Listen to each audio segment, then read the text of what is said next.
Hi, and welcome to Eminent Americans. I'm your host, Dan Oppenheimer, frightened rabbit of the contemporary American intellectual scene.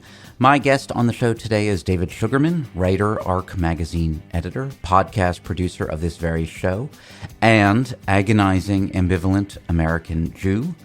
It's in this last capacity as a highly eloquent and highly ambivalent Jew that he's joining me today to discuss his essay in the new issue of The Point magazine titled Goodbye West Orange, Two Paths for the American Jew. I want to note, before I say anything more about the essay or our conversation about it, that over the course of the 3+ years that I've been doing the Substack and podcast, there are two issue constellations in particular that I have been especially gun-shy about confronting. One is the various issues surrounding trans people and policies in America, and the other, of course, is Israel-Palestine. As to why I've been so gun-shy, I feel like it's self-evident, or it should be to you. There is no winning when you wade into these topics. They seem to devour people's capacity to contain nuance or complexity. They also seem to just devour people. You think you're just dipping in a toe, and then suddenly you're neck deep. Then you are underwater, completely defined by the issue, captured by the emotions around it, forever stigmatized or lionized as a hero or villain of the debate, and I have not wanted that. I thought and continue to think that it is honorable to abstain from public comment when no one is waiting around breathlessly to hear your opinion, when you don't know that much, and when you don't feel like you have anything particularly interesting or useful to say. So that is why I've stayed away. As to why I'm breaking with that policy, both with this episode with David and with my upcoming episode with sociologist Rogers Brubaker, whose new book, Gender Identity, is very much in the space of the trans issue, I am not wholly sure. It may be that, in fact, despite my protestations of honorability around abstention, that I have a touch of a bad conscience for opting out to this point. Or maybe, and this isn't mutually exclusive with the slightly guilty conscience theory, I've just started after years of kind of intense heat and gravitational force around these issues to see a smidge of space, a glimmer, a narrow opening where I didn't before for the having of complicated conversations about these immensely complicated topics. And maybe I have been waiting, as I've observed this space, without realizing I was waiting maybe to run across texts that would dignify that desire of mine to have a different kind of conversation. And then I found them. David's essay, Goodbye West Orange, Two Paths for the American Jew, is about two Jews, Moshe and Tova. It's about them both as themselves in their human complexity and about them as avatars of rival sides of the increasingly stark divide in American Jewry between what we might call, and David and I get into our discomfort about just reducing it to this, the Zionists and the anti-Zionists. It's also about David's own lived experience, if you will, as a former member in good standing of both camps, and about his current disaffection with both. It's also about why language itself has become such a battlefield in this intra-American contest. And it's about what comes next for all of us. So just to give you a taste, here's David writing in the piece. How can anti-authoritarians be so forgiving of some forms of authoritarianism? I wonder about this as I drive from Moshe's house to Tova's, a ground-level unit in a quiet complex surrounded by woods. It's a matter of language, I conclude, that our words can't really travel with us even from one side of West Orange to another. To talk about Zionism or anti-Zionism with Moshe is entirely different from talking about Zionism or anti-Zionism with Tova. The words hollowed out by conflicting interpretations. Into that vacuum rush politicians, university professors, the media, the synagogue, the family, all working to impose their own definitions. When I say Zionist or anti-Zionist, I do so against the background of what those words have been made to mean and by whom. Which is not to say that these coalitions don't hold real appeal. To live in a community like Moshe's, as I once did, is to know its deep cohesion and spiritual intensity. To have left it and joined a secular and progressive community like Tova's is to know its powerful sense of justice. And to have been a part of either is to know their shortcomings, the dogmatism and conformity, the us-them thinking. It's also to know the blind spots. Sometimes there really are colonizers in the synagogues. Sometimes it really is a Hamas supporter on the front lawn. So that's just a taste. It's a really good piece. You should read it. Maybe before listening to the rest of this podcast, or if not, then after. Eminent Americans is produced in collaboration with David's employer, the John C. Danforth Center on Religion and Politics at Washington University in St. Louis, and distributed through its publication, ARC Magazine, of which David is deputy editor. You can find all of ARC's podcasts and much more at arcmag.org. That's arcmag.org. I hope you enjoy this conversation. I know I did. You can email me with thoughts, comments, hate, love at djops@gmail.com. That's djopps@gmail.com. And if you like what you hear, rate me on the podcast platform of your choice. Peace.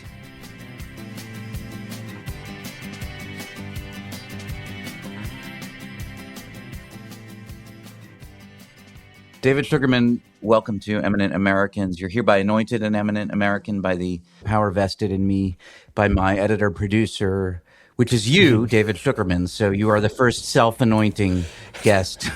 It's really a dubious, so congratulations.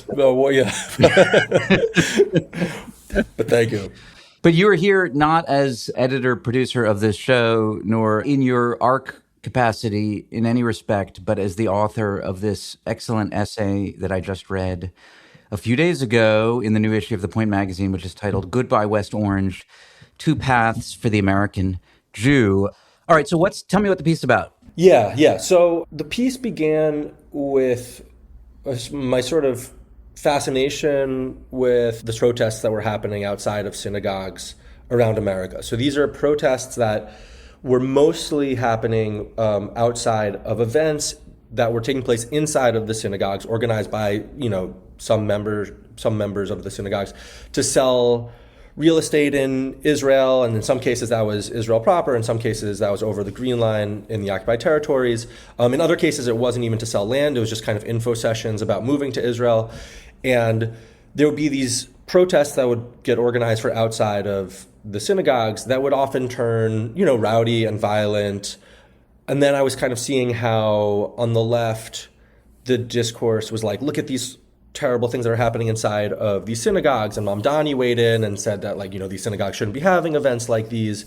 And on the right, there was this kind of really anxious sense of there are protesters chanting outside of synagogues, and at least in one case in Queens, protesting explicit support for Hamas.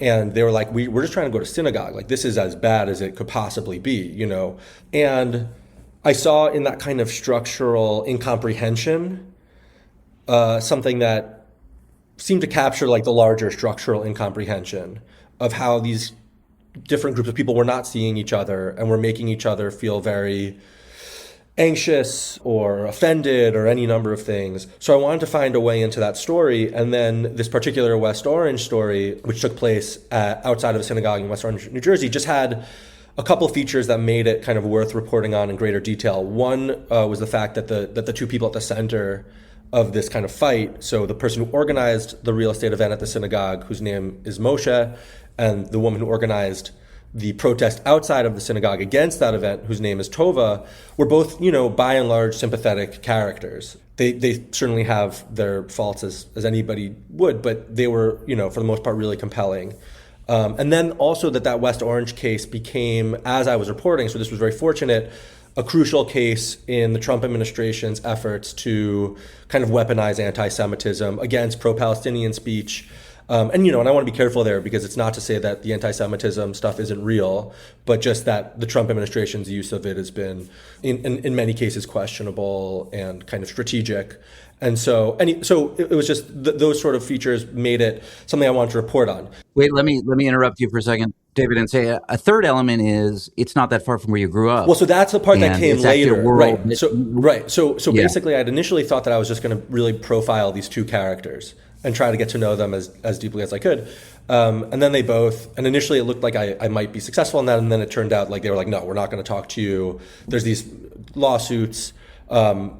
Moshe was trying to get a pardon from the state of New Jersey, which he wound up doing, and so he was kind of doing his own PR campaign with his wife, and he's like, I'm not going to talk to a sort of unfriendly or of ambivalent of ambivalently friendly, status reporter. And so then it became also about my own relationship to this town in New Jersey where this all took place.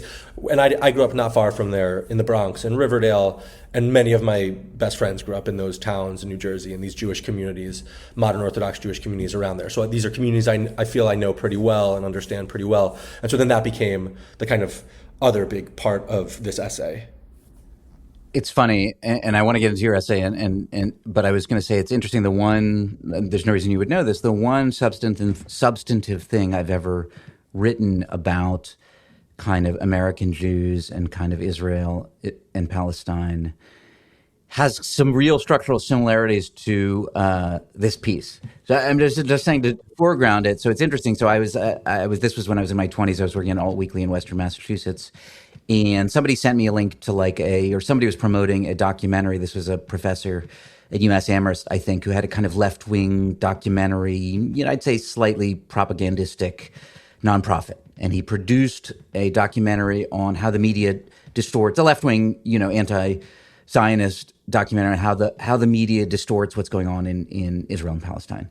And so what I did, because I don't know anything about Israel and I've never been there, was I basically took this documentary around. I kind of went on a brief screening tour, and I showed it to different groups on both sides of the divide, Jews, Palestinians, anti-Zionist Jews, whomever else, and just kind of dealt with their reactions. And so it was very much about, it was pretty good. It wasn't as good as your piece, but it was about the kind of mutual incomprehension and these just kind of rival narratives that were kind of utterly incapable of assimilating any information from the other or granting anything about the sort of, good faith in some sense of the other side. In some sense, I've been there, though I think the piece that yours had, among other things that mine missed, was my, childhood Jewish experience just wasn't nearly as thick as yours. So my relationship to the experience of either side, frankly, was just more distant, more analytical than yours was. Before we go kind of deeper into it, just say a little bit more about Moshe and Tova, because they are types in a way, or at least they're types as you characterize them. Yeah. I think they're kind of good avatars of these different tendencies. Yeah, totally. So Moshe Glick is a dentist from West Orange, and a very active member of his modern Orthodox Jewish community in West Orange. And I should say modern Orthodoxy, I feel like, is worth kind of defining a little bit, which is a Jewish movement that sought to really make Orthodox Judaism and like a stringent idea of Orthodox Judaism where you'd be a fully practicing and observant Jew, but able to also include elements of modern secular life. So certainly in your employment, like you could be a doctor, you could be a lawyer, so anything like this, but also that you would read Shakespeare, you would read the daily newspaper, you could live on the Upper West Side and send your children to Columbia or whatever. Like that there shouldn't be as stark of a divide as there is in, let's say, a more traditionally Orthodox or ultra-Orthodox community. And I grew up in a community that was modern Orthodox. So in that community, Moshe... Funny, I picture a kind of spectrum, right, of like least to most observant, and sort of on the far left is like Unitarian. Or no. I'm not sure the word, like, and it was like, or like, I don't know if Unitarian or Ethical Cultural Society is like, totally. It's like on the far left. And then you get to Reform, and then you get to Conservative, and then you get to like modern Orthodox. And then my sense, but you have a better sense than me, is then there's a fairly significant distance between modern Orthodox and like ultra Orthodox. So the thing is that modern Orthodox, I mean, look, it's like really hard to generalize, but I think that most Orthodox Jews would agree that there's a kind of canon of rabbis and a kind of aspect of legalistic Judaism, and they all would agree for the most part on what those laws are, what those practices are. In modern Orthodox, that spectrum, I think, gets kind of broader in the sense that some people will say, no, I'm modern Orthodox, but I'll eat at a non-kosher restaurant and order a dairy pasta. Whereas like for some modern Orthodox Jews, that would be ridiculous. Like they're using pans that cooked a steak. Right. That's insane. So like there's a bit more, I think that the spectrum of modern Orthodoxy in a way connects Orthodox Judaism to conservative Judaism. Like it really does function as a nice bit of tissue and has that whole all of those practices from conservative to Orthodox included in like what is normative modern Orthodox practice. Well, and I think like you could tell me how representative this is or isn't of kind of, let's say, being a teenager in a modern Orthodox community, but you have a funny line in your piece about how you would, one of the things you would do as a teenager is kind of drive into places, towns like West Orange, maybe including West Orange. I think that the quote is all dick and disquietude or something like that. Basically to try and hook up with, with West Orange Jewish girls, right? I guess a lot of whom probably were like conservative. We're in a conservative shul or something like that. Maybe their morals were a little looser. But I guess what I took from that was there was space, and you were a little bit of a rebel, but I didn't get the sense that you were like utterly defiant. Mm-hmm. It was not atypical for someone. You were living in certain ways a fairly typical American teenage youth. And that could align with your sort of the modern Orthodox practice and community in the town where you grew up and your family. Yeah, and I should say, like, we were making out, and these were also sort of like somewhat lapsed modern Orthodox girls for the most part. But we were making out like nobody, in my senior year, my girlfriend at the time asked if I wanted to have sex, and I said I wasn't ready, and then quoted Rambam, and that's a true story. Like I was like, Maimonides is the reason I'm not ready. And you're saying your modern Orthodox girlfriend asked if you wanted to have sex. and she grew up in a more conservative household, and I was just like, no way. Like we should keep on. We should definitely not do that. I think the line in your piece is you went to West Orange to get the second base. Exactly. That was the dream. But maybe, I guess, obviously the distinction was not that stark. Like the modern Orthodox girls you could make out with, but you couldn't, you couldn't touch their boobs. Right. So you had to go exactly. I don't know where you had to go to get to third base. This was like, but then apparently you could come back to your town to go all the way. Right. We like, I remember in high school in my summer camp, I went to a B'nai Akiva, like Orthodox right-wing Zionist Jewish summer camp, and we had one intercamp one time. I think it was with Camp Monroe, which is conservative reform, and like me and all my friends were like, we're gonna all make out tonight. Like this is gonna be and none of us made out because like something about our yarmulkes and our tzitzis didn't quite do it for the ladies of Monroe, But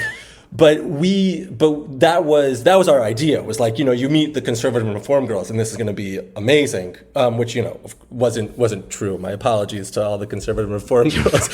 Right. If you don't have moves when you're modern Orthodox, you don't suddenly manifest moves when you're in the present. Yeah.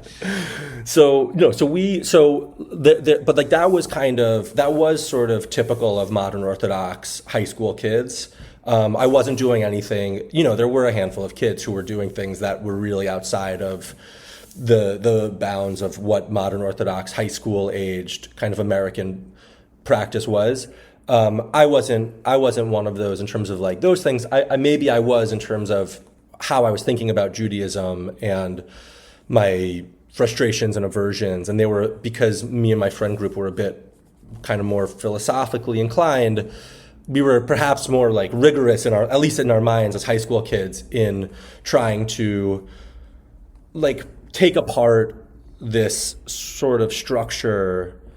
And, I talk a bit about this in the piece, like this really overwhelming ideological apparatus that felt like it was bubbled over us.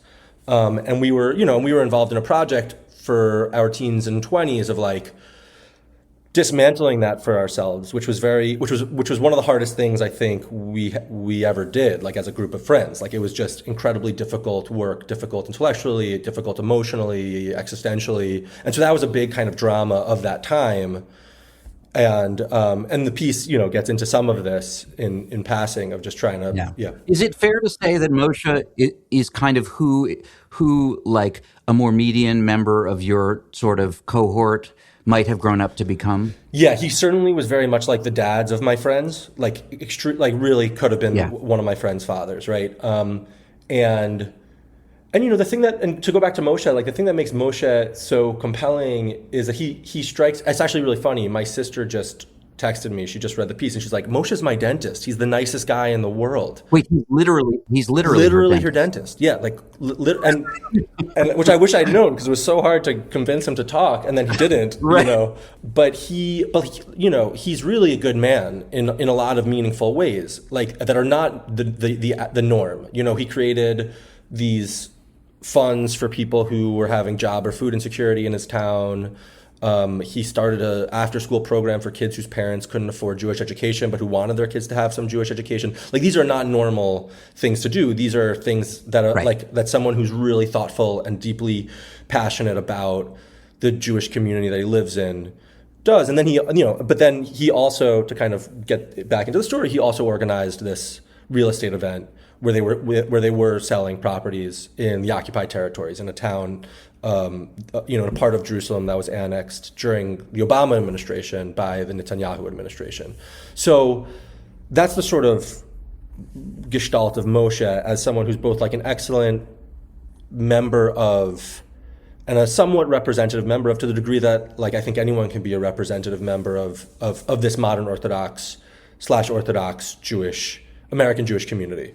And then Tova is in certain ways like a perfect parallel because she also has done remarkable things in her life. Tova was born in Israel. This is the story she tells. She was born in Israel in 1949 in a house that she says, and I couldn't independently verify this, but that, Israeli soldiers had confiscated from a Palestinian family and given to her family when her family arrived penniless from Europe, where they had, escaped the Holocaust. She learned that story in high school, that she had grown up basically in this house that had been stolen from Palestinians. This became a kind of major story in her own life and her lifelong commitment to, being an activist on the side of just causes. She was arrested for protesting the KKK in Michigan. She fought, a county sheriff in California for like women's rights, incarcerated women's rights, and she won a settlement with the county. And is like really a person who's just been on the front lines of fighting for causes for her whole life.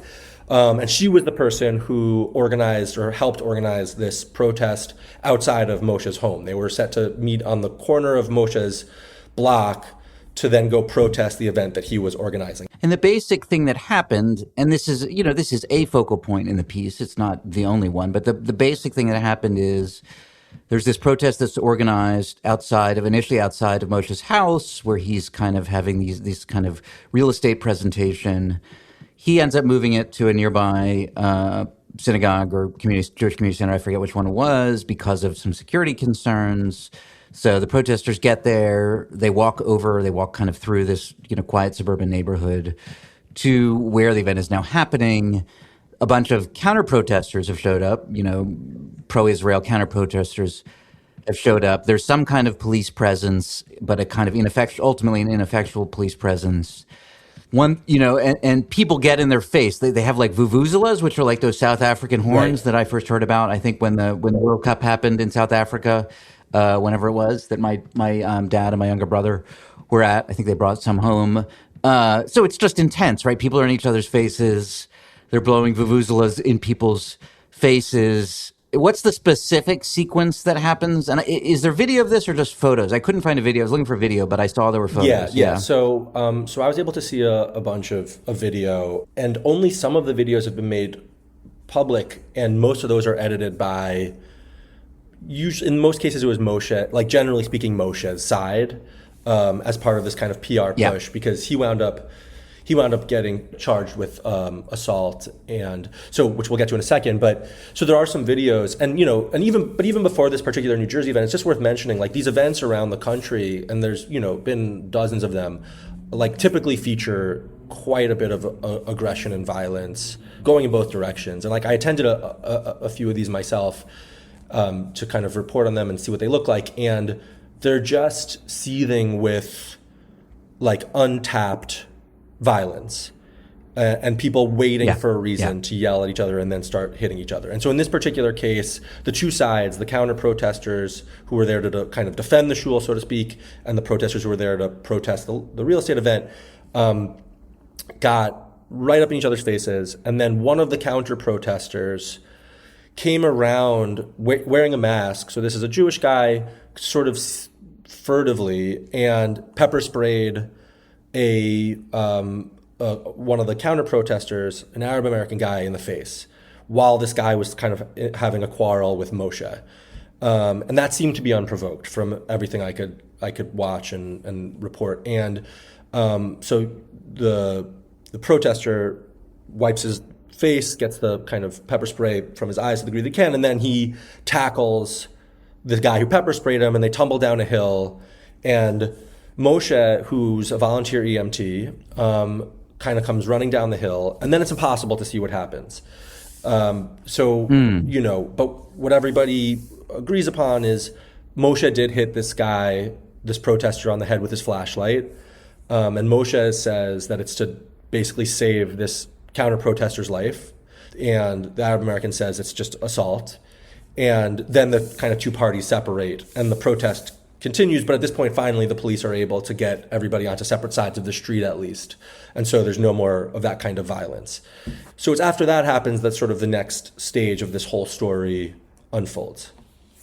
What I took from your description of it, I'm curious if you share this reaction to it, was, for a kind of neutral observer, if such a thing is possible, like, it's kind of pointless to figure out who's to blame. You know, it's like two frat bros at a bar kind of bumping chests with each other and like talking shit to each other. And it's like, how much does it matter who's the first one to throw a punch? Or does it matter if it's the one who pushes the other one and then the next one, then the other guy throws a punch? Obviously, if there was like real serious injury involved, if somebody pulled out a knife and stabbed somebody, that would matter. But in the realm of like tussling and punching and pepper spraying, they both showed up ready to rumble, and they rumbled. I mean, when you go to these events, it's like the thread and the spectacle is really, I think, what most people want. And then there's some people who want it to escalate into violence. And I think that the person who pepper sprayed the protester, I think that really does matter. Okay. Especially because, look, right now the DOJ is charging those protesters with very serious crimes. And the premise of those charges is that, the charging documents from the DOJ are incredible. I mean, they actually are anti-Semitic, really, in how pathetic they make these Jews sound. Like these quivering, it's like the quivering, scared, these defenseless, feeble Jews. Yeah. All they were trying to do was just pray, and study and sing songs. And along came a mob of Arabs. But it's really crucial that that's not what happened, and that. There's and so I think that because of the stakes with the DOJ case, it's important to note that sure, these guys were bumping chests and blowing horns in each other's faces, but somebody did take pepper spray and pepper spray someone in the face, apparently for no reason, and that does feel crucial to the story. Let me see if I can articulate this. It's interesting. So I was thinking about it when you said this. One of the things that I struggle with, and obviously you struggle with, is how profoundly important it is to people on both sides of this thing, kind of where you start the story, right? And you have a passage in the essay where do you start, in ancient times when, this land was the land of the Jews? Do you start in 1948? Do you start in 1967? Do you start on October 7th? Do you start in whatever date it was that the war in Gaza started? And there's incredible amounts of sort of intense emotional energy invested in people kind of constituting and defending their narratives. And it's what is at stake there, right? And so when you look at the construction of, even in this one particular instance, when you look at the sort of rival constructions of what happens, there is it's incredibly important to people, who did what first, who's to blame.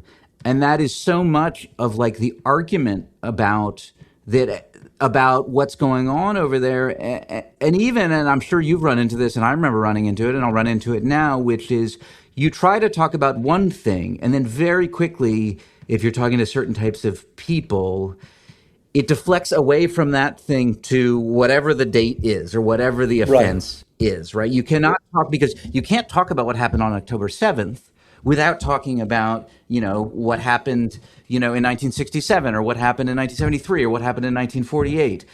Well, you can't talk about what happened in 1948 unless you talk about, the Arab nations' rejection of, the, UN peace plan. Well, you can't Totally. talk, I mean, and you're off and running, and it's like the conversation you imagine you want to have is so far behind that it's like I don't even know what to do, and I don't know how to think about it. But I think you get what I'm saying, because I'm partially taking this from your essay.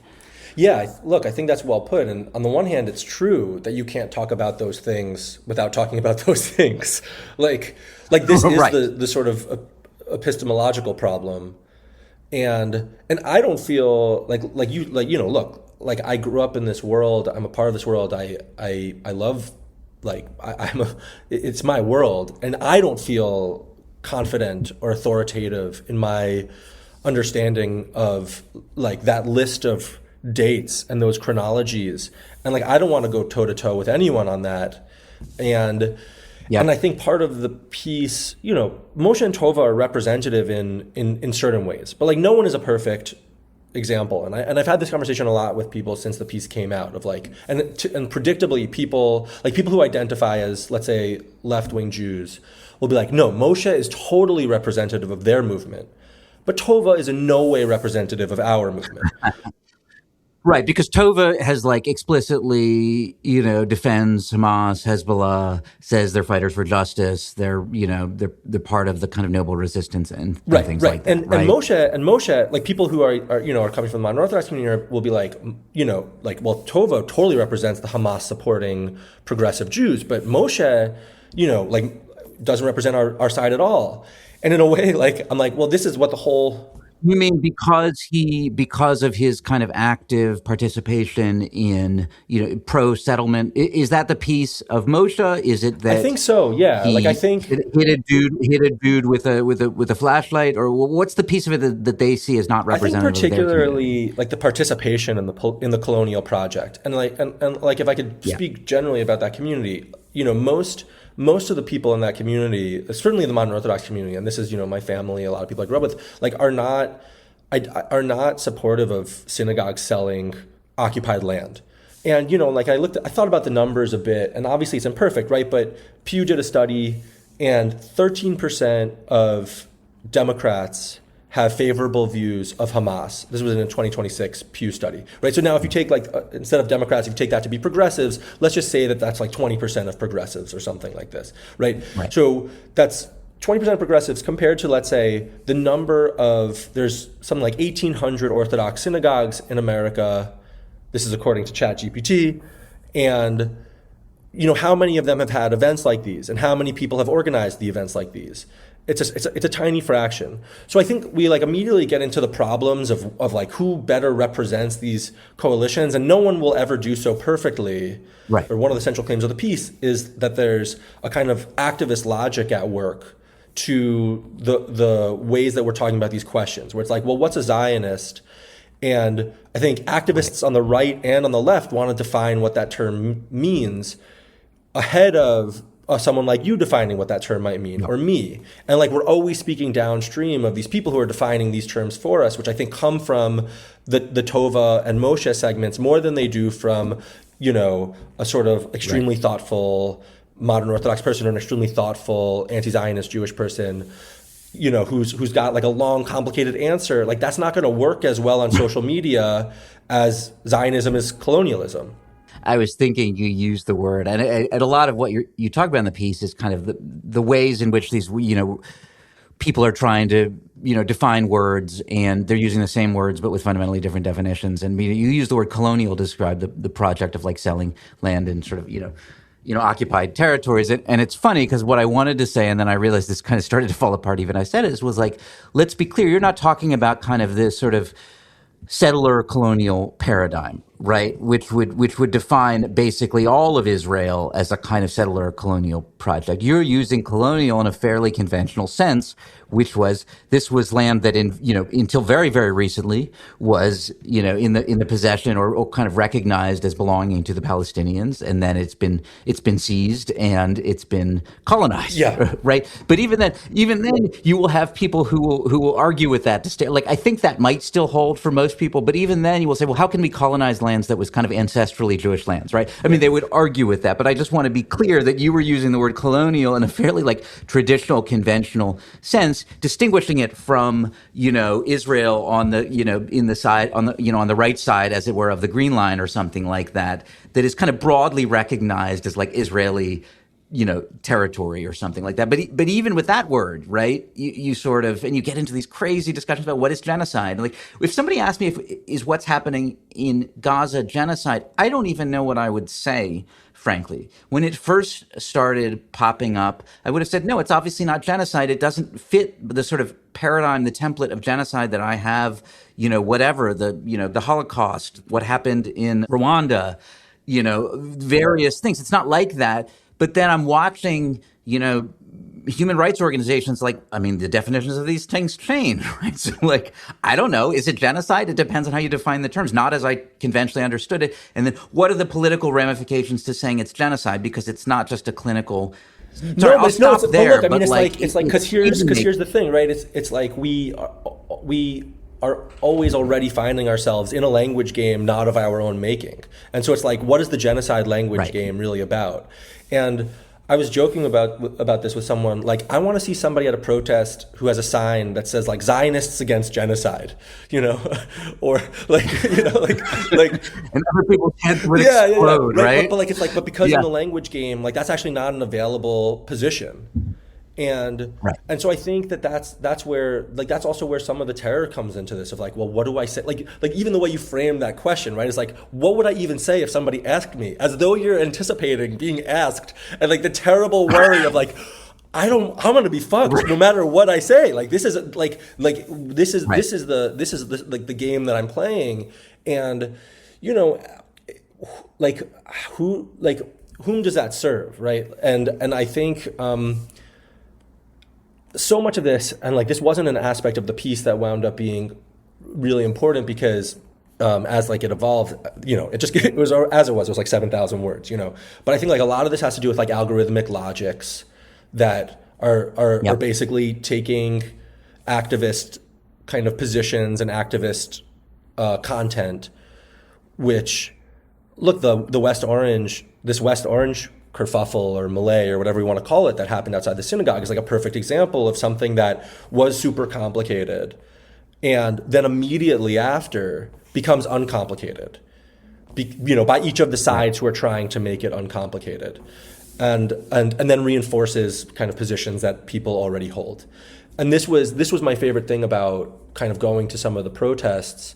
My favorite one that I went to was one that was early on in Mamdani's administration, and Mamdani has done a very good job, at least at the protests I've gone to, of clearing the protests from directly in front of the synagogues. He's also spoken out against what synagogues should be doing inside, so I think there's plenty of room for people to be critical of how he's handled it. But there was this protest down the street from, I believe it was from a UJA, a United Jewish Association, or a UJF, United Jewish Federation event to learn about moving to Israel. And it was kind of forced to be right in front of Bloomingdale's on the Upper East Side of Manhattan. Okay. And so there was just this kind of beautiful Louis Vuitton logo, casting this white glow over this corner that was then full of pro-Palestinian protesters, and then the Hasidim who joined those protesters, right? So the anti-Zionist Hasidim, and they're kind of standing in the glow of this sort of beautiful logo of late capitalism, and they're across from these Jews waving MAGA flags, and they're chanting horrible things at each other, just the most vile insults back and forth. And I was watching as this spectacle was then produced for all of the people to then like take out their phones and pull pieces of it and then post those pieces online. And like you could watch in real time as a sort of silly spectacle was being turned into a less silly spectacle that had real world ramifications of like, look at these horrible Jews who are like screaming about how you should, you know, like go fuck a camel or something like this, right? And it's like, yeah, like there was a Jewish guy screaming that. Like that guy was an asshole. You know, right. Like, does that guy represent Zionism? you know, like. Yeah. It's funny that you painted such a kind of evocative picture. I sort of got fixated on that. Like I was thinking, you know, it's funny. So this is just a random association. So there's a woman I went to high school with, who's now a professional photographer and a very good photographer. I think in New York. Her name is Marisha Camp. So Marisha, if you're listening, I doubt you're listening.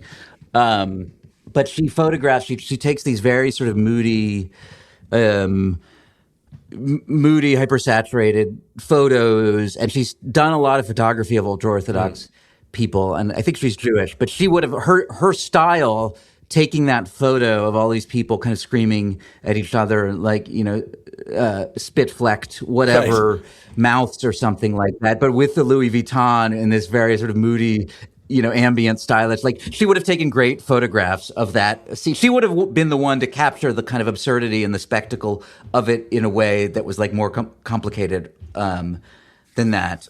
Yeah. what I have to say. How do you feel? So this is a funny question. When you're at a protest like that, what does it feel like? Do you just have your sort of reportorial kind of mantle on, and so you're just observing it analytically, or are you feeling things as somebody kind of caught in the middle of it? Well, so the first thing is going back to, you know, how most of the writing I was doing was fiction writing. Like I was just immediately thinking of DeLillo and how much he would have liked this. Like just the you know, like it was such a perfect literary vignette of like spectacle and violence and kind of this American decadence that's just collapsing on itself. And so I was really, like I was hiding behind a mailbox because I was worried about you know, like there being shots fired. So I was really I was like kind of like standing next to the police behind a mailbox. That was my major thing, was fear. But then beyond that, there was a certain kind of like aesthetic pleasure. I was thinking about, I'm going to paraphrase it incorrectly, but I was like thinking about that line of Walter Benjamin's of you know, like these documents of authoritarianism become objects of great aesthetic beauty, like so much that we almost enjoy the aesthetics of our own decline. I don't know which one is that. I don't know which essay that was from.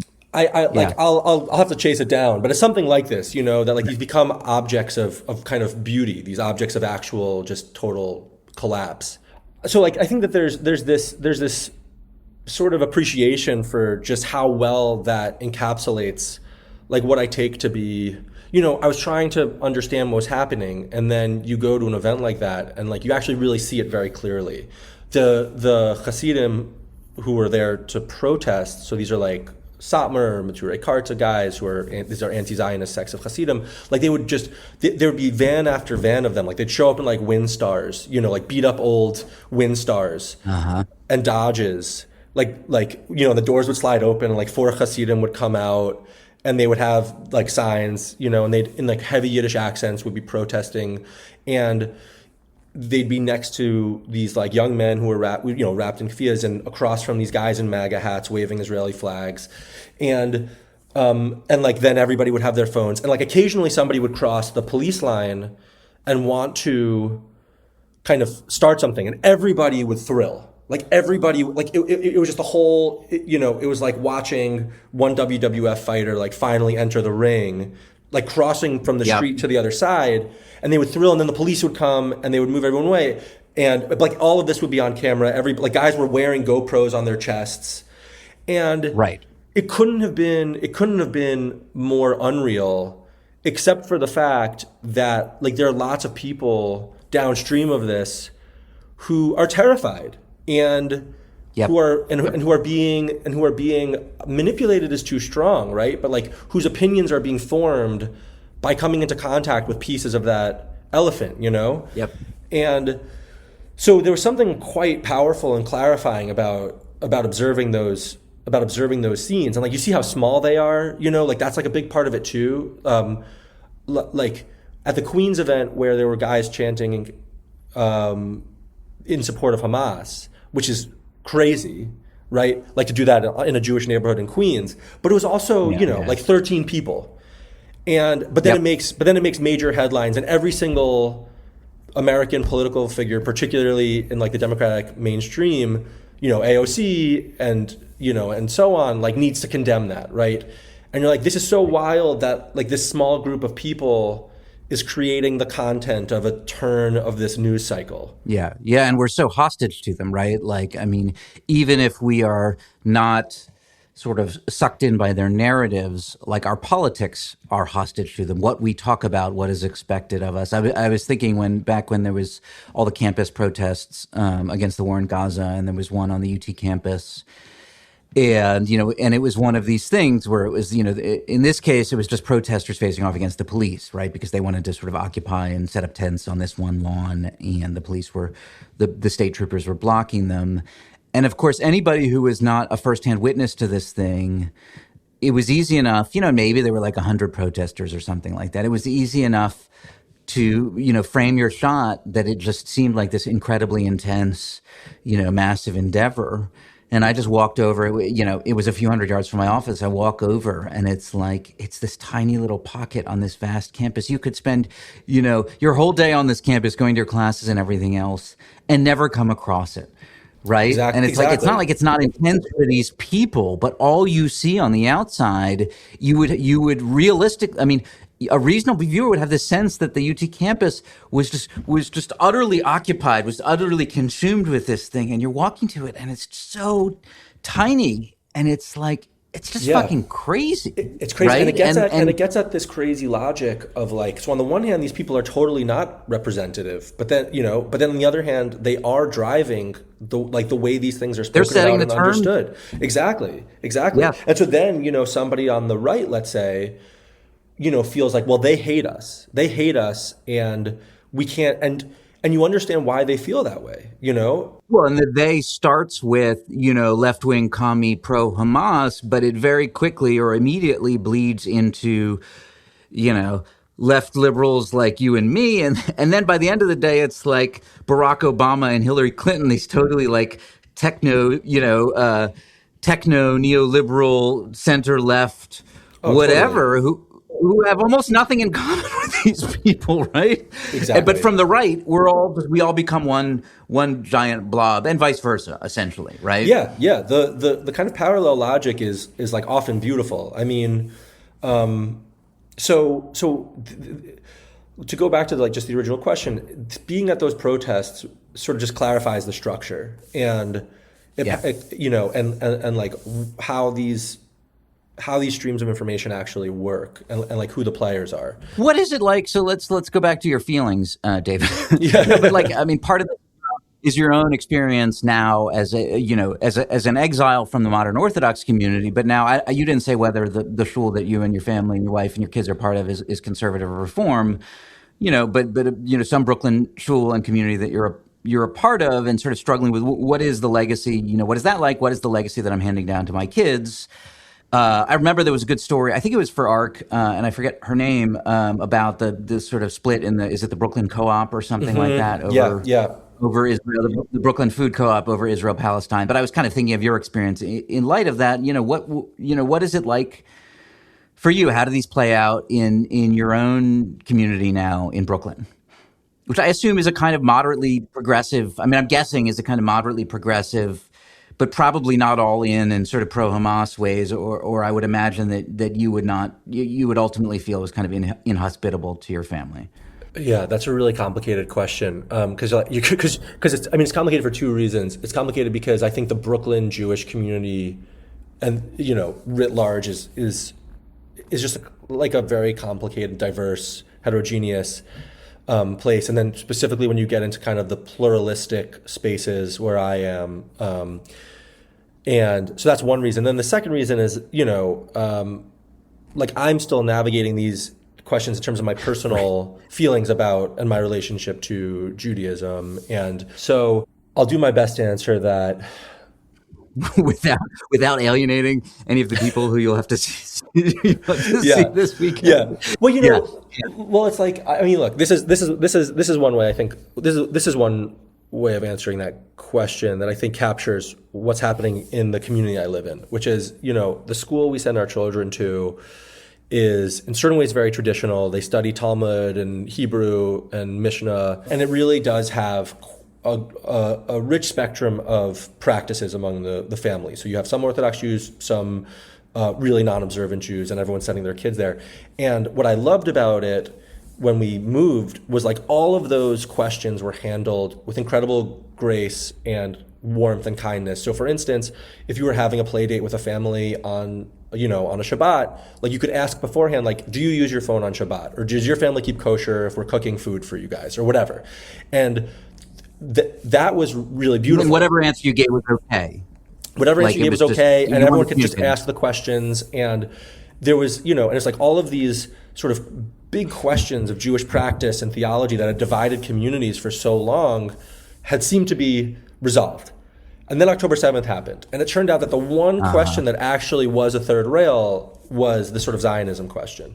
And it hasn't, like, saying that the community's imploded around this would be totally incorrect. Like, not just hyperbolic, but incorrect. Nothing like that has happened. But I think that people feel a lot of ambivalence that the piece is really about capturing, and ambivalence about, progressive values. Like, I looked at a lot of the survey data that I could find, and it's like most American Jews are similar to me in that they hold progressive values, but they have some kind of attachment to Israel, and they oppose the war and the way it's been conducted. But they also feel unsafe, and I think a lot of that has to do with the left and the right in recent years in America.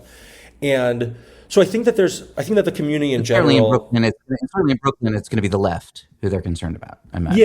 Right? Yeah, totally. And I mean, and look, like every place we go has security now. Every Jewish place you go in New York has security now, and people feel that, and people are talking with their kids about how to talk about these things. It's funny because, like, one of the things I've been realizing. Okay, so this is still like ideas that I'm thinking through. So I hope you and the listeners will bear with me. But, well, David, you are the one who will edit this. All right, so you'll have to tell me. You'll have to tell me in post how this. Yeah, it is at your discretion. What you keep in and out. Yeah, but like if you look at that food co-op story, and you look at so that the story of that was basically the food co-op in Brooklyn, very well known and beloved Brooklyn Park Slope institution, voted to not have any products from Israel. And the vote was kind of done in like the details of this aren't of particular interest to me just because they're so, like about the nuances of a co-op's administration, like God help us. Right. But basically, like the 6 items from Israel, like whatever brand of hummus was banned. And so... And a lot of people felt really terrible about this. And then, now there's currently this story about the Met Gala and Anna Wintour, and I forget the name of this designer who made anti-Semitic, who's now being honored. And like, there's this like steady drumbeat of stories. And I've been thinking a lot lately about like growing up Orthodox. Like one of the things I've realized about Orthodoxy is that it's like really anchored around ideas of like Jewish separation. Like much of Jewish law is about like having our own institutions and our own spaces and caring about those and committing to those, and not at the exclusion of like being good citizens, but at that sort of like that is the sort of central responsibility of Jews, is to like create and maintain our own institutions and traditions. And like as all these stories have been happening, I've just kind of been feeling like, who gives a shit? Like just enough about the Park Slope Food Co-op, enough about how like this place makes us feel bad or that place makes us feel bad. Like I think it's true that to be any kind of Zionist is to be disallowed from most progressive places. I take that to be true. And maybe I can pass in some of those places, maybe I can't. But I think that like the whole logic that now reigns is one of being the right kind of Jew or the wrong kind of Jew. And that's so vile to me that I've come to feel like, fuck them. I don't want to hear these stories anymore. I want to actually like spend all of our time just creating the spaces. Like, okay, so there's so many Jewish supermarkets. Let there be a Jewish food co-op. Like, you feel like you can't write for N+1 anymore? Like, then where are the good new Jewish magazines? Like, the publishers are icing the Jewish writers out, you know? Like where's the answer to that? And I think it's starting to happen, and I think it will happen.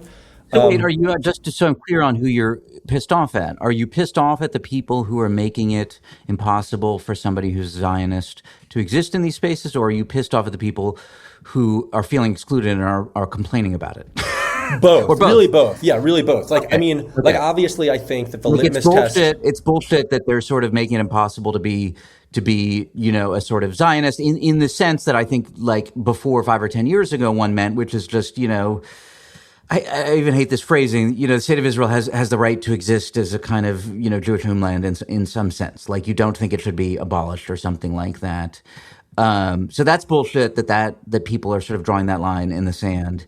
But also the people who are feeling excluded about it, it's time. Maybe there was an acceptable period of time to complain about it, and now it's just like, what are you going to do about it? Yeah. Like, and look, like, I did my share of complaining. So, like, the piece I wrote about you know, which was published on the day Mamdani won the election, you know, was that kind of form of mourning, which is that there was a version of New York that I was born in. Yep. And that my parents remember well, and was, you know, their adult lives. And there's, you know, and there's other reasons why that version has disappeared. Look, assimilation is a part of that story, and Jewish affluence is a part of that story of like what's happened among American Jews, between American Jews and the left. Like, there's other elements here, but yeah, sure. Like I did mourn that, and it's sad to me. But I also think like the hand wringing at this point is just like, all right, we need to kind of, it's like the Bret Stephens thing, you know, of like, it's time to build Jewish institutions. Yeah. It's time to commit to them. It's time to strengthen them. And there's these stories circulate like every single time. There's, you know, right now people are talking about this Anna Wintour thing, and it's just like, you know, it's like, oh, like, you're shocked that high fashion like isn't gonna like take a principled stand for the Jews. Like, this is the thing we're talking about now. And then like the New York Times has a piece today or like yesterday. You know, it's really so. Let me offer you my perspective that so far I have not had many co-signers on, but it feels kind of in the vicinity of yours, which is. Let me start. I had a spirited conversation. It really wasn't an argument with a friend of mine, a Jewish friend of mine, a college friend. It was just a genuine, kind of thoughtful articulation of our differences. Where we talk about what does it feel like to be a Jew in America these days, and what is the kind of proper orientation towards that? What is the proper orientation towards the sense of kind of increased unease and maybe threat, you know, that arises from things like you're saying, protests outside of synagogues. And you said this, and I'll just reiterate it, which is, at one and the same time, these things are small, and also the sort of visceral experience of being in the presence of them or having them aimed at you feels threatening, right? Mm-hmm. It is just impossible to, you know, the first time that, you know, you're at your sort of religious congregation, all of a sudden you have to have security, and all of a sudden you have to have people, there are people outside screaming at you. It feels profound, it feels like a violation, which, as you point out humorously, even Tova experienced when you showed up at her door. Like, almost like, how dare you show up at my door? That's a violation, right? So that is real. And my perspective, which I think he didn't buy, but my perspective was a little bit of like, hey, let's just buck the fuck up, right? Like, as Jews, a lot of the people who are most angry about the experience that Jews are going through right now, the sense of kind of ambient threat and also kind of broad kind of social disapprobation or something like that. Is it disapprobation? Whatever. Social disapproval that we're experiencing, that we're very frustrated about, is a very clear parallel to me to the experience of, like, you know, more traditional minorities, let's say, during the periods of peak wokeness, right? So a lot of the critics of identity politics, who essentially wanted to say to Black people, to Hispanic people, to gay people, to trans people, like, okay, it's not that there's no transphobia, racism, you know, homophobia out there, but if you compare your experience of living in America to any prior period of living in America or to most other countries in the world, like, things are pretty good. That's partially what I want to say to Jews now. It is essentially like, the sense of threat is real. It sucks, right? We had this wonderful golden period when many of us could kind of go about our lives with a kind of profound sense of safety and acceptance and sort of social approval, kind of broad social approval. Clearly we are no longer in that golden period, and you can kind of, have different assessments of like how much of a sense of threat or disapproval there is, but we now seem to be in a period where we can't take that for granted. It sucks. We can mourn it, but still the experience of living in America in 2026 ain't that bad. Like, let's go about like living our lives and coming up with constructive ways to respond to that, and marinating in the threat, marinating in the anti-Semitism, circulating on social media, or via emails, these, often somewhat distorted, but sometimes not distorted accounts of shitty people saying shitty things about Jews. Spending all your time marinating that is not a healthy way to live. It's not a healthy thing around which to orient your identity. And it's actually a barrier, in a sense, to doing constructive things. What do you make of that? How close is that to your perspective? Look, it's related to like what I'm kind of feeling too, which is like the time for just talking about these things and sharing the links with each other and, being like, look, we've been iced out of the Met Gala now or whatever, like that needs to have ended. And yep. I guess the only thing there's a question for you really. It's like, well, okay, great. So I agree. But then in your mind, what's the way that you buck up? What's the way that you either fight back or, because like, I think it could take different forms, right? Some people are fighting back by saying, no, so we must be present and vocal, at Harvard. It's about fighting in those spaces and reclaiming a kind of position. And I'm sympathetic to the people who are doing that, and I applaud them. But I also think like this sort of iteration of the DSA coalition, the progressive left coalition, like it's not going away. It's not changing. Yep. And maybe there are administrators at Columbia certainly there are administrators at Columbia who should be doing a better job of making sure that all students feel safe and protected. But like that's a sort of administrative challenge that I hope gets resolved quickly because it doesn't seem so complicated, but it doesn't really speak to, at least like from where I sit, from where you are, of like, well, all these institutions that we might care about, these institutions of high culture and of the intellectual class that I do see as tipping in a different direction. And I'm not going to sit around and be like, I have nowhere to write. Like, look, I just published this piece in The Point. There's other places that we could publish. Yep. I don't think that there's nowhere to publish. But I think it's like I'm like, so then what's the Jewish answer to N+1? And look, one piece of criticism I do have is that I think for the Jews who do pass easily in this moment, and I, and like let's just say like vocally anti-Zionist Jews, like I think that unless you see unless you think that given the question of are you a Zionist or not, there's only one possible answer, and the answer is no, I'm not, right? Like that the answer of, well, kind of because of X, or in this specific way of Y, right, or whatever, right? Like if you think that even that answer is unacceptable, then like the degree to which that's now the question that's being asked of people who want to be admitted to like progressive spaces and institutions, I'm phrasing this poorly, but like if that doesn't offend you, right? Like if it doesn't offend you that that's even something that's being asked, and that there are people, probably the majority of American Jews who belong in this weird middle ground between like yes and no, right, to that question of like, are you a Zionist? But that they're all being barred effectively. And in some cases, literally, like there are times when there's an actual, like, is he a Zionist? Yeah. If that doesn't offend you, then that I find to be a real moral lapse.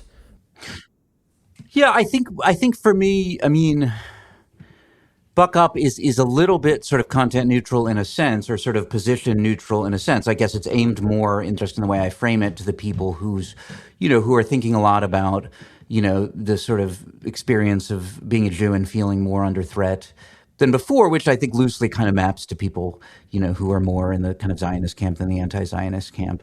I mean, what do I mean by it? This is not answering your question precisely, because I mean, I think you were more sort of posing a challenge to the people who are kind of in the anti-Zionist space. For me, the answer is like what to do is always in a way a kind of psychological one in this sense, which is like, I guess there are healthy ways to deal with distress and grief and anger and a sense of kind of, righteous indignation, and there are unhealthy ways to do it, and I cannot make generalizations for people about what those are or aren't. I mean, I think it's clear that just sitting around on social media and posting and consuming is unhealthy, right? Like, I mean, and there actually is research on this, right? That it's actually kind of negatively correlated with like actual political activity, like meaningful political activity, right? So there's no way that's a good response. Right. There are unhealthy ways of doing it. No way is that a good response, right? I think, but I mean, there are institutions that are up for grabs. So for those people who want to, if your perspective is this should be a place in which Jews have a voice and are not required to sort of sign loyalty oaths or answer questions that are already presumptively,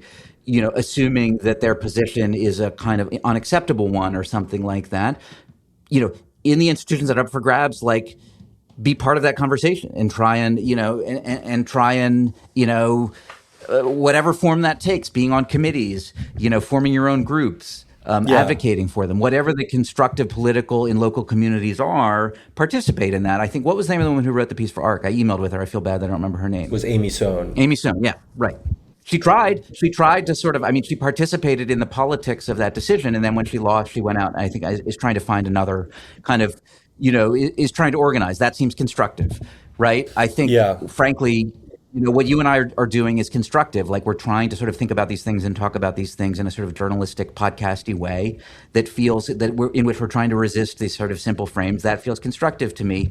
In a way, frankly, and like I find it fairly morally abhorrent what Moshe was doing, like trying to get people to buy real estate and sort of occupy. Like, it just feels like a colonial endeavor in a way that just seems really horrific.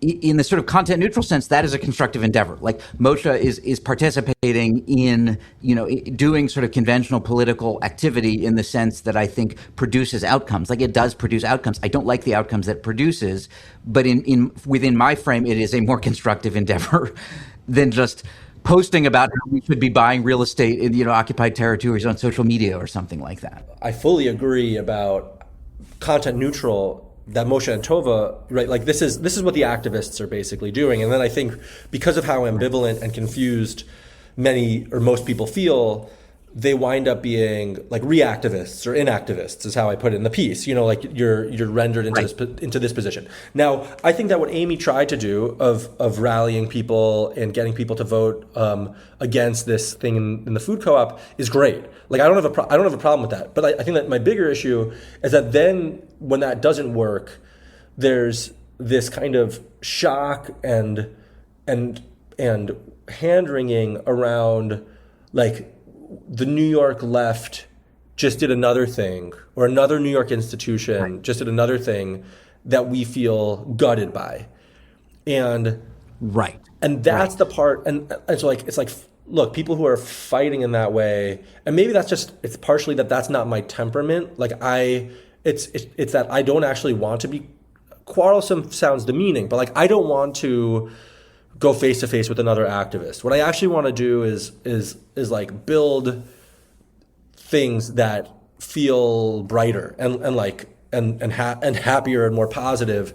Well, this is what I often think, and this is actually kind of roughly where you end your essay, is what do those of us in the middle? So if we sort of accept your sort of framing of it, which is, there are these sort of hardcore activists on either side. Most American Jews exist somewhere in the middle. They don't exist in the middle in the same place, right? Like, there's a bunch of them who, exist in a sort of middle ground that's closer to, attachment to Israel. And there's some of them who exist in a, middle ground that's, less attached to Israel, more concerned about, what's happening to the Palestinians in Gaza and the West Bank elsewhere. But they are not represented.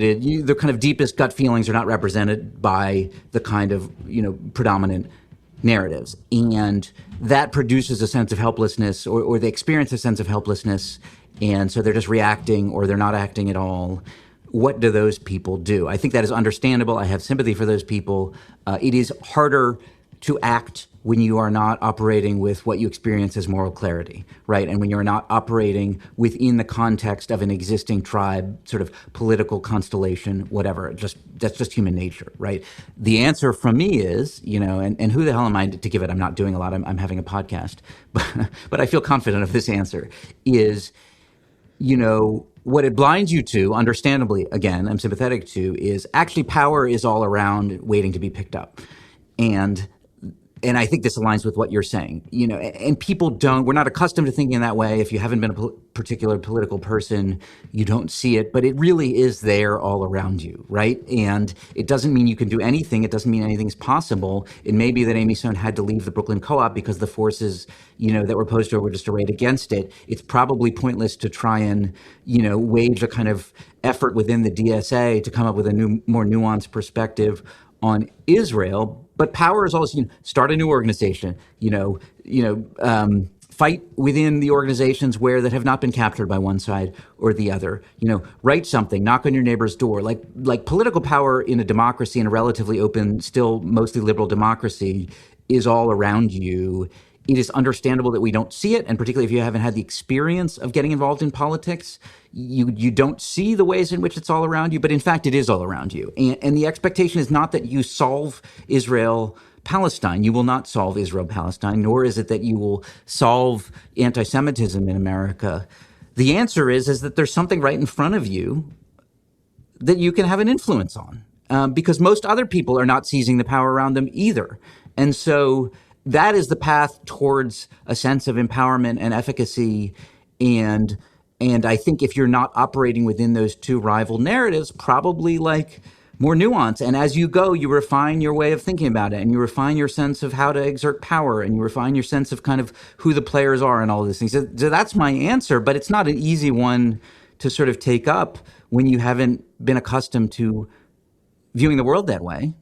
Yeah, I think putting it that way is really like the way forward, right? It's there's a lack of moral clarity for most of the people who are kind of confused. And look, I think that. Wait, let me say one more thing, and then, sorry, which I forgot to say, which I think is really important, which is there is a lack of moral clarity for lots of people, including for me, and it sounds like for you, on what our global perspective should be on Israel and Palestine. But what that obscures, and when so much of the conversation is around that, yay or nay or something like that, what that obscures is we actually can have moral clarity on a lot of much smaller things, right? If you frame it properly, if you see it in a sort of with enough precision and granularity, there are actually all sorts of spaces within this larger thing where you can have moral clarity. I mean, as simple as reaching out, if you're Jewish, reaching out to your, relatively equally apolitical Palestinian neighbor or something like that, and saying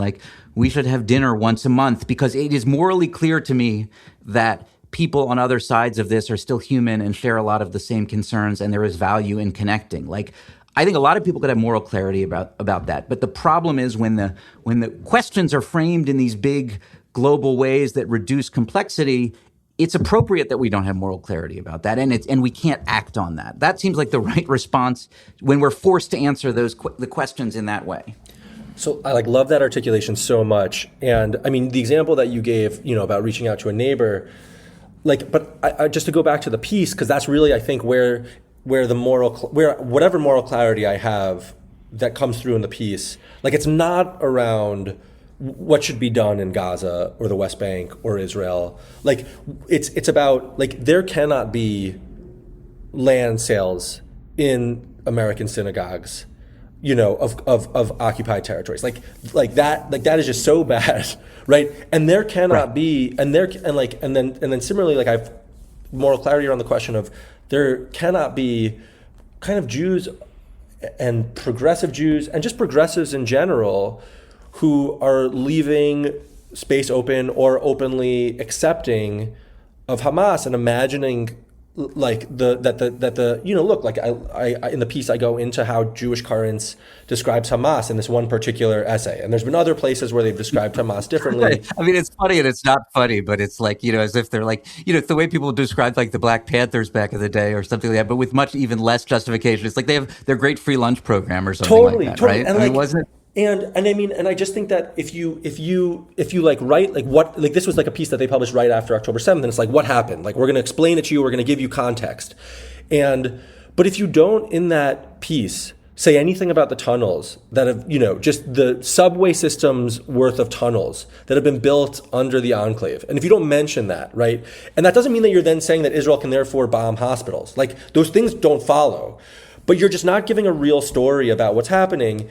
And if you don't see that as being like a kind of, in the way that it's being used, a moral lapse, and I think that there just needs to be moral clarity on those things that are happening in America. And those are the things that I have some access to and understanding of.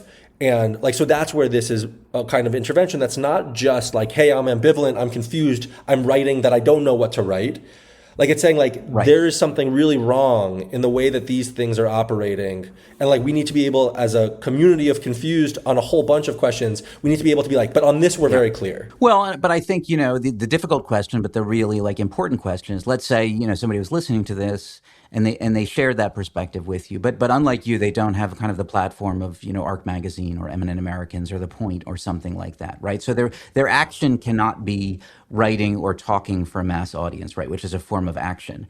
Then the question becomes, okay, what do you do then? And it's not an easy one, but it's the right one. Let's say you care about, the sale of land in occupied territories, that's being facilitated by various, congregations around America. What is the constructive way to work on that? It's not an easy question, but it's the right question. Or you care about, sort of the recognition of that Hamas is this sort of disgusting kind of, whatever you want to call it, fascist organization, and the ways in which how do you work on that, right? If you don't have available to you a platform, where do you go with that? And it's you have social media, so I guess that's part of what's kind of obscured a lot of it. But even what you just did, right, where it's even where you can just disaggregate the confusion and then start to sort it a bit, where you're all right, well, sure, I can't go toe to toe with somebody who's been studying the region, or who's been active on this issue, and that's not what I'm going to do. I'm not going to do that. I'm not a writer, and I'm not a community organizer.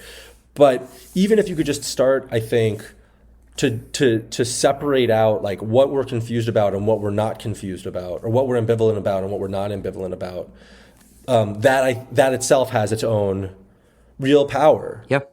It's funny, it's interesting. You end the piece. I think this is where you end the piece. Where, what is it? Is it a birthday party for one of your kids? Yeah. My son's birthday tell party. That story and tell that story of your the anxiety and ambivalence around the cookies. Yeah. So there's the classic black and white cookie that gets sold in delis all over the place, and Jewish kind of bakeries. And its origins, I researched its origins briefly. They're not particularly Jewish, but it's come to be associated with the classic New York bakery. Culturally, it's a Jewish signifier. Yeah. Exactly. Yeah. And so we were at my son's birthday party, and which was at the school in the gym. There were some bouncy houses. There were some snacks and things. And right before that, a different family had a brit milah, a bris, for their son, and we're friendly with that family. And they gave us a box of extra cookies. So I open this box, and in this box are the usual suspects, rainbow cookies and Linzer tarts and all of this, and then these blue and white versions of the black and white cookies. Now, the blue and white versions initially had been, I did some research into this too, initially had been a Hanukkah staple. Seasonally around Hanukkah time, the bakeries would sell them. And now, I've seen them all over, in my neighborhood and at friends' houses, where they're just a little solidarity with Israel. They're blue and white. And this was... These fuckers ruin everything. Jesus Christ. We not have our cookies, right? I know. These politicizing fuckers ruin everything.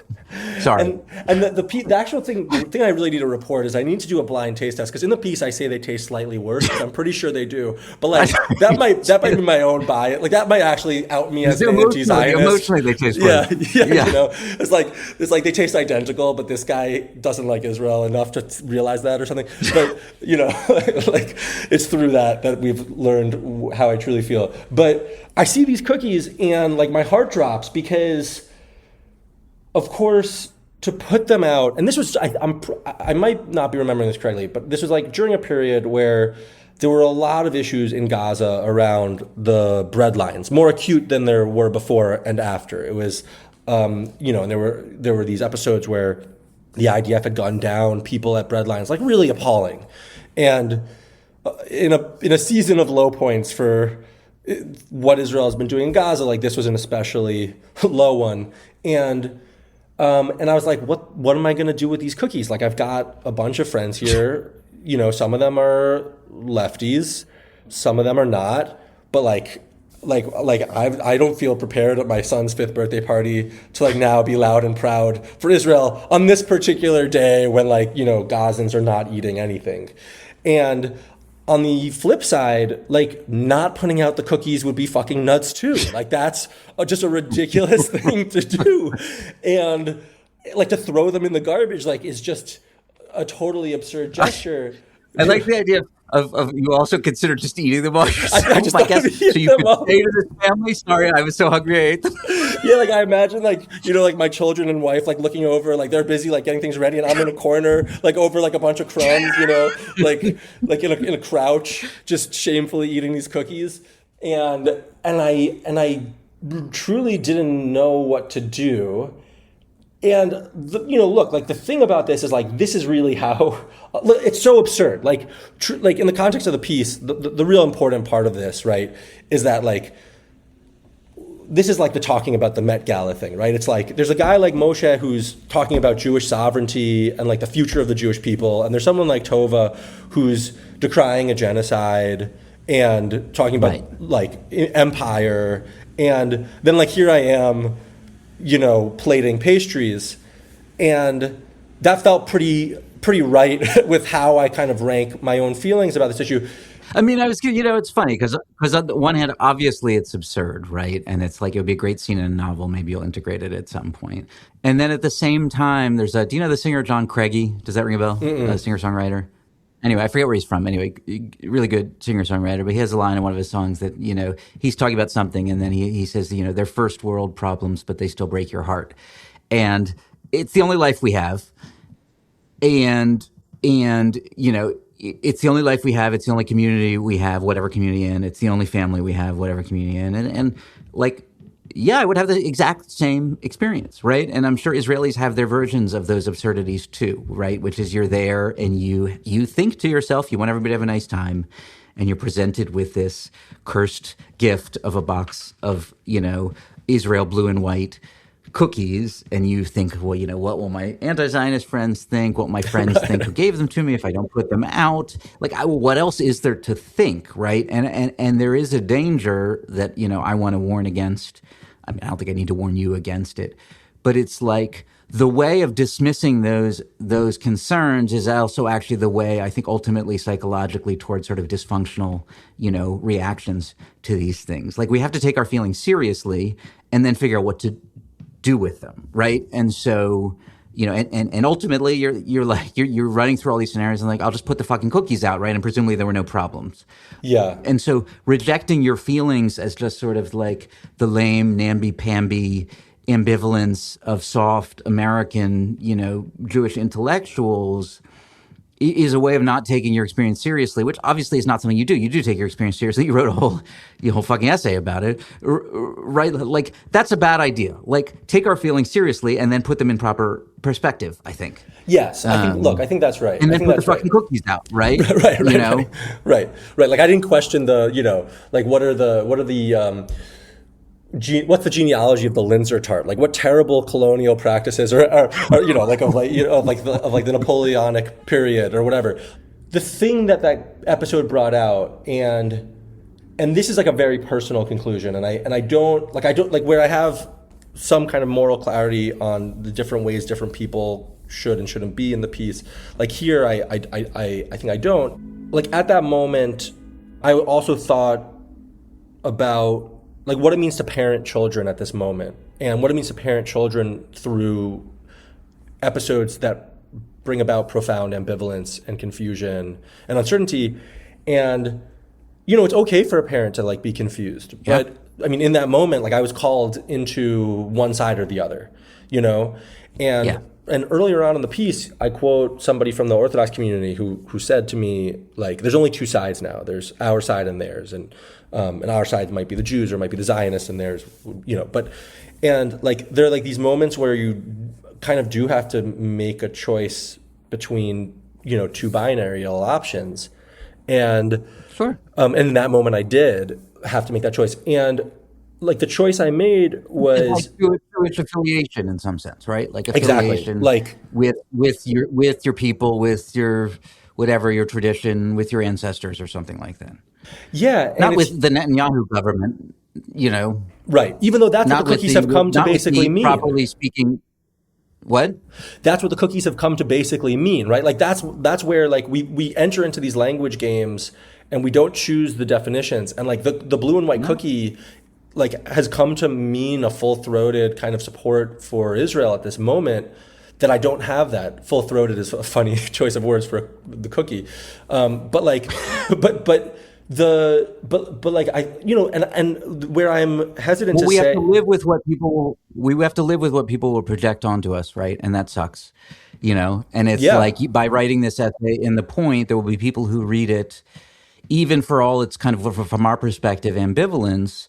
I mean, an essay sort of much more critical of Israel than this, I think, didn't it result in a whole blow up at Guernica magazine or something like that? I mean, people who have even, it had something to do with, was it a former IDF soldier or something like that who was like hypercritical of Israel? So even the publishing of a perspective that was hypercritical of Israel from the perspective of somebody who was or had been in the IDF was so offensive to people that it was like, the editors had to resign or something like that. So yeah, you will have to live with people projecting onto you that your decision to publish this essay, to affiliate in some sense with Israel and with the Jewish people, means all these other things that to you it doesn't mean, but you don't get to control how they perceive you, which is one of the hard things about living in the world. Right, and I think that's where that was the choice that I made, or that I'm making in the piece. Right, is kind of like what I take to be my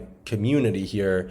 I don't think it's easy, and I think it would be harder for people for whom Palestine features as a more important kind of part of their thinking here, and for Jews who are in that category. Like I take that to be a real challenge, and it's not a small one, and there's this question of like, could something happen that would make me feel, or a person like me feel, like I wouldn't have served those cookies? Is there a kind of set of behavior that would be enough? But I think maybe in that moment, like I was playing the American language game and not the geopolitical language game. And in the American language game, like I kind of know which side I stand on, right? I know which community I belong to. But you would have had a different answer if the choice had been whether to walk into or out of that meeting where they were, selling plots of land in in the West Bank or something like that, right? I mean, it's not certain aspects of it are stable, and then other aspects of it are not stable. There are a certain number of people who the answer is always yes, always move towards, always step onto the side that is identified sort of broadly with Israel. And then there's where you are and where I think I am, where, that question remains. We still feel like there's enough space for ambiguity that our answer to that question can be contextual, right? And I suppose one could imagine things getting bad enough in one way or another where it really is almost no longer possible. I think that's right. And a lot of people tell us we're already there, and I think I'm saying no, we're not. I think you're saying no, we're not. Yeah, and I'm saying no, we're not, but not because of Palestine. I think it's like, again, it's because of America, right? And that's, I don't know, maybe that's a hard line to draw, but it's the thing I'm trying to do in the piece. Yeah. Well, I that's probably a good place to end. I think it's kind of a lovely piece, David. I think it's good work. I think it was, in my paradigm, it was a psychologically constructive piece. The last thing I want to say, when you're talking about these friends of yours from your community growing up, your modern Orthodox community, and how all of you have kind of, wrestled with that legacy in different ways as you move into adulthood and presumably marriage and parenthood and things like that. That's either a novel or maybe it's a podcast. I'm not sure. Like this group of guys kind of. Now, I don't know who would publish it because as we learned from the you want me to have a third a third unpublished novel, a third, shopped and then dropped novel, but it's a good premise for a novel. Well, thank you, and it was awesome to chat with you. This was really like a deep pleasure, and thanks for having me. Thanks for coming on. Eminent Americans, the podcast, is a production of the John C. Danforth Center on Religion and Politics at Washington University in St. Louis. It is edited and produced by David Sugarman in his capacities as deputy editor of ARC magazine. So thanks to David, to his ARC colleague and brother o' mine, Mark Oppenheimer, and to the rest of the crew at the Danforth Center. Subscribe and rate Eminent Americans on the podcast listening platform of your choice. And always feel free to reach out to me with questions, comments, etc. at djops@gmail.com. That's djopps@gmail.com. Have a lovely day. Peace.